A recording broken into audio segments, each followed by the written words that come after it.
Hey guys, Dadadvice Dave here for another video on punishment today. If this is the first time joining our channel or watching a video, we're here to learn and grow together and teach our children through our experiences. I'd love if you subscribe to the channel and hit the like button to benefit the YouTube algorithm and so we can get out and reach out to more parents and children. But going straight into punishment, if you have kids or you have to discipline or punish kids that are being grossly disrespectful or doing something that is unsafe, you're going to run into this. I was reading an article from a website when I was doing some background research. It's called Parenting for Brain, or it's off of that site.com. I'll put in the notes. And it was an interesting quote that kind of sunk in, kind of is an overview of what we're talking about. It says, imagine how effective it would be if a teacher used punishment to teach. If you think about that for a minute, um, and goes into kind of there's two ways to parent kids to correct them, and one is discipline and one's punishment. Punishment's usually taking stuff away or causing a really adverse uh, effect where they don't want to do it again because they don't want that punishment or that thing taken away. And discipline being teaching or trying to coach them a certain way and showing them what you're actually looking for. And in that retrospect, I think a lot of times we default to some sort of punishment of taking something away, and a lot of times it doesn't even relate to what was going on there, where we take away TV time or screen time when push a friend or have a bad day at school, and there's not really a relation. We're just taking something away and hoping that that's going to change their behavior. Um, and there's definitely a better way. First of all, if you didn't know this or science isn't ahead in a few years, right now science shows that spanking and physical violence is not good. It doesn't uh, benefit the kids. It hurts their development, their brain growth, and I'll post a study down in the comments from a Harvard education article. But spanking and physical violence is not really appropriate for disciplining the kids because it doesn't give you the best result.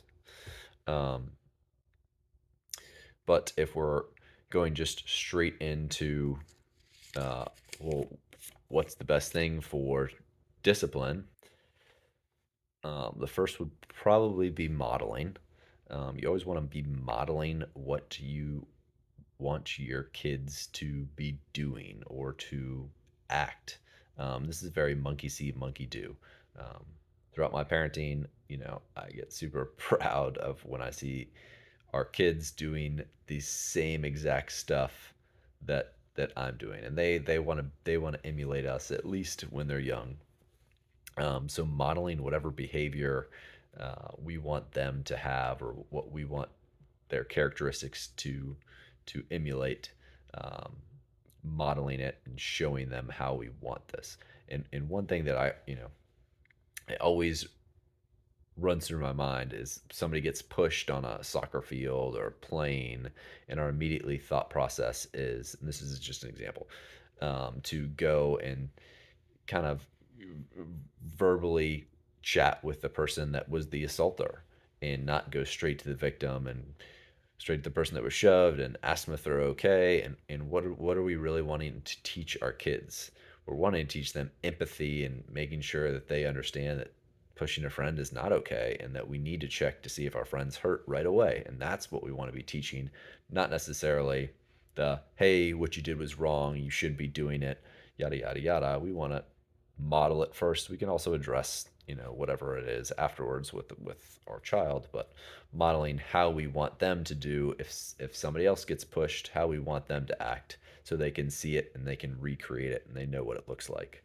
um, Consistency is also a huge thing. I know we get so tired as parents, and sometimes we're just not going to address whatever that is that's wrong, but consistency is going to make your our life easier.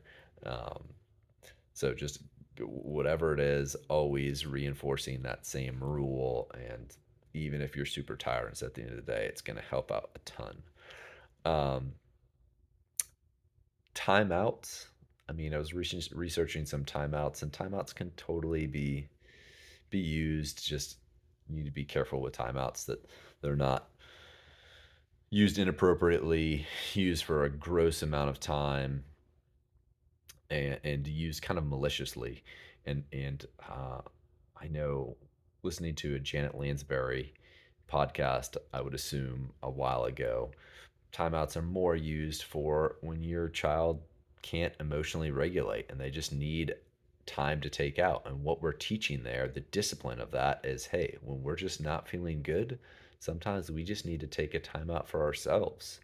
Um, whether it's reading a book or doing something on our own, but maybe we're just not in the space to interact with others because we're going to be in a bad mood and we're not going to be the best versions of ourselves. The last one that I love is natural consequences.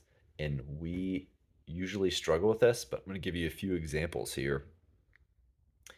It's raining really hard outside, and the kids just want to go out with shirt and t-shirt to school, and they're going to get soaked.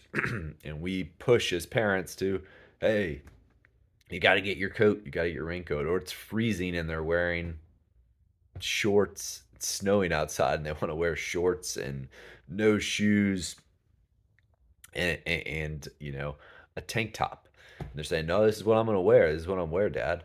Um, Natural consequences is once you go out there and if you're wearing no shoes and you're going to walk through the snow, guess what? Next time you're not going to do that because that's a poor idea. But as parents, I know we want to just say, "Hey, we don't want them to go through that pain because we know what the decision is and we know we're going to have to probably go back inside and probably have to stop everything we're doing." But natural consequences is a great teacher of discipline and lets children learn on their own without us having to tell them. It's great. It's like having a parent that's there that's going to give them the answer as long as they're not doing something that's unsafe and in harm's way. I hope that helped. Um, Again, if you got any comments, or any special ways that you do discipline that you think is awesome, I'd love you to share and have a dialogue on this. And I hope that helps. Again, subscribe, like the channel. That helps us a lot as we continue to grow and help everyone. Love you guys. Bye.